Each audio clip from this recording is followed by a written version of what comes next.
the Texans. Courtney, you said there was a lot of people giving Joe Flacco too much. I was one of those people. I said on the show on Friday that I wanted to pick the Texans, but the reason I didn't is because I should have. The reason I didn't is because that Browns defense put the fear of God in me. But that Browns defense obviously didn't board the plane to Houston, Texas, because they were just non-existent. And on top of that, Joe Flacco also showed you that, Joe Flacco can be elite and can play well. Joe Flacco can also turn the ball over. He did that like a motherfucker. But CJ Stroud, man, and this is the conversation we be having on NFL Twitter about, not just NFL Twitter, but just Twitter in general, revisionist history. What CJ is doing right now, I'm not saying that CJ wasn't good at Ohio State. He was. He was the number 2 pick for a fucking reason. But I've heard many nights where my brother would cuss this motherfucker out. Many nights I was there when he was like CJ ain't shit. Like, he good. He ain't no Justin. He ain't no who's the other guy who was there before him? Was it Haskins? Ohio State quarterback. RIP. Yeah, RIP. He be like, he ain't them. So like, he was good. He had flashes. I think his best performance was in that game. I think it was against Georgia last year. And I feel like from there he's taken off. But there's too many people out there acting like everybody was just on the CJ Stroud train. No, a year ago, motherfucker was on TV. And look at me, I'm gonna go to solo mode here. Look at me when I tell you this. There's people up there calling Bryce Young the football Steph Curry.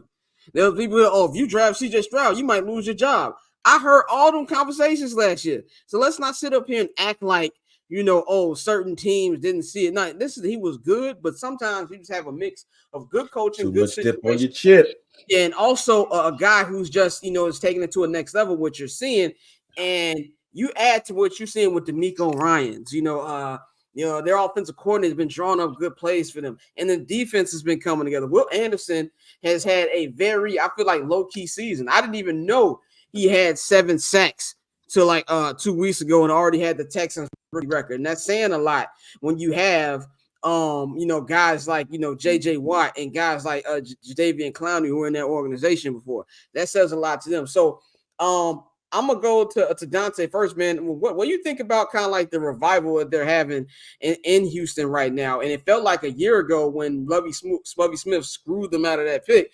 They came out on top, and they're even further than the team that got the pick. You were on mute, brother.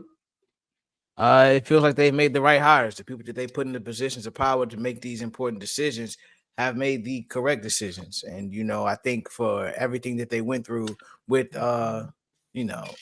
number 4 up in Cleveland, and this is a franchise that we all looked at like, what's really going to happen now. And they've been able to really build this thing from the ground up. And I think, bringing in someone like DeMeco Ryans, who was familiar with the area, familiar with the franchise, that was key. That was very important. And they've helped to, build this culture around CJ and Will Anderson. And so I love what I'm seeing. It's funny. Since the Texans were created, they had the same amount of, I think they had one more playoff win in the Dallas Cowboys. It's like 5-4, some shit like that. Yeah. So, that's really interesting. But CJ Stroud, man, like you said, we all thought he was going to be good, but nobody felt like that Carolina made the wrong move by not taking Bryce. And so, now they're getting bashed for it, but that's really a testament to CJ and everything he's done and the work he's put in and how he has really shown you, that he, like he said in the combine, just building on everything he did at Ohio State. Like, he's a quarterback. He plays the game the right way.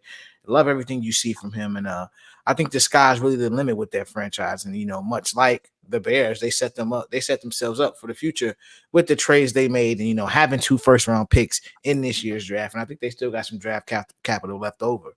So it's going to be a good thing as long as they can keep, bringing the right people in there. And you can see people buying into everything that they do. Courtney, I know you hate the other team in Texas, but what do you feel about this team in Texas? Oh, no. Listen, I am all aboard the CJ Stroud train. Number 7 has my full unabashed support. I am a little disappointed that I went to that first Browns-Texans matchup and I didn't get to say, listen, it's not like that one was a much better game. Right. I am disappointed I didn't get to see number 7 in the flesh, though. But no, I'm all about it. I love DeMeco Ryans. I'm here for it. I'm here for it. Mikey, you were one of the people who said the Bears passed on CJ Stroud. Do you still feel the same? And what do you think about this whole little revolution they got out there in Houston? You know, I don't know if I mean, they didn't pass on him because, let's be real, like what you said, everybody was going to take Bryce Young number one. So CJ Stroud was never on the radar. It's the same as this year. Let's be real. They could say Caleb Williams, and Caleb Williams could have a shit year, and Drake May or Jaden Daniels kill it. And we're going to say we passed on that. Like, no, at the end of the day, nobody is talking about them going number one. They're talking about Caleb Williams going number one, and everybody was talking about Bryce Young going number one. It's crazy. Like Dante said, the piggybacker, when you get the right people to run your organization, you know, you get DeMeco Ryans, you give DeMeco Ryans, a first-time head coach, the opportunity to run his own defense, to run his own organization. Obviously, he's somebody with strong principles. You know, his guys rally around him. They believe in him. He's young, so he's not like an older coach where he can't relate to the players.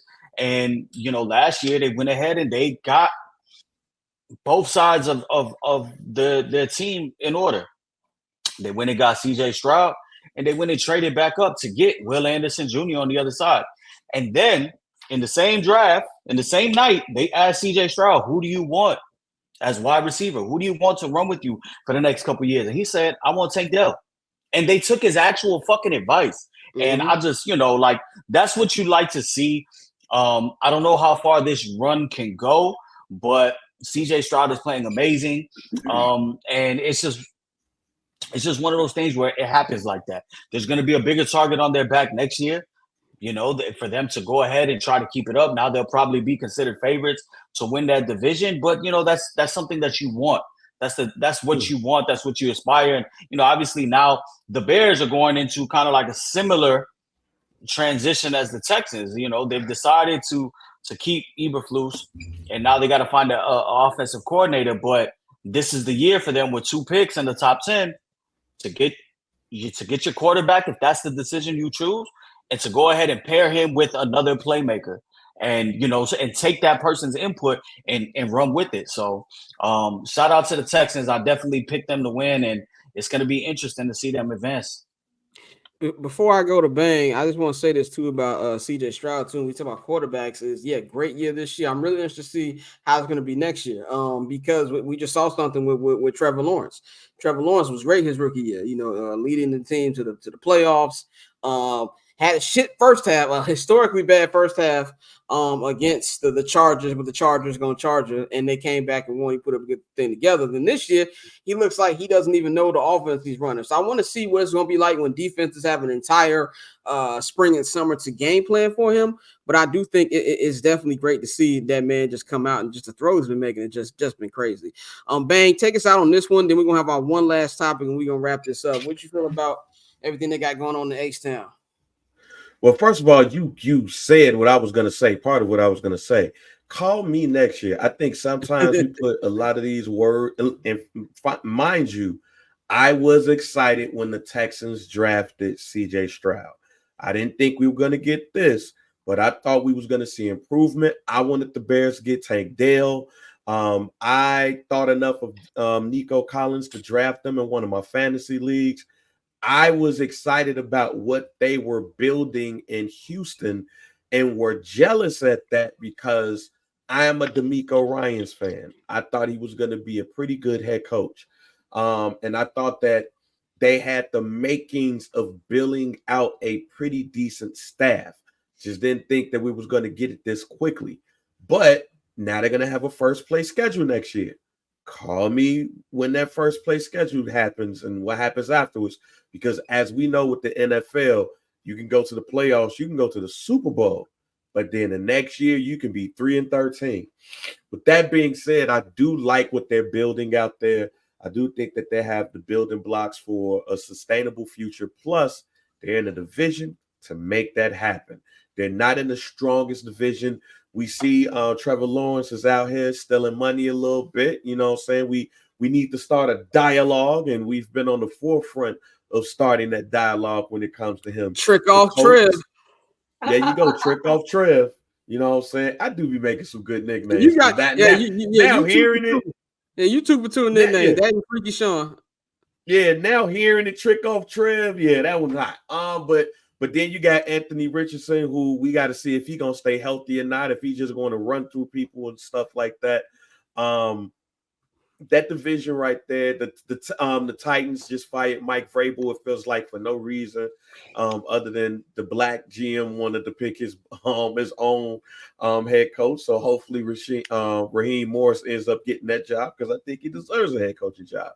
But that division right there is right for them to own it for the next couple of years. It's going to be also interesting as Bobby Slowick is starting to get head coaching consideration or gets interviews. What happens when he leaves? It's the same thing that I talked about last week with Herb.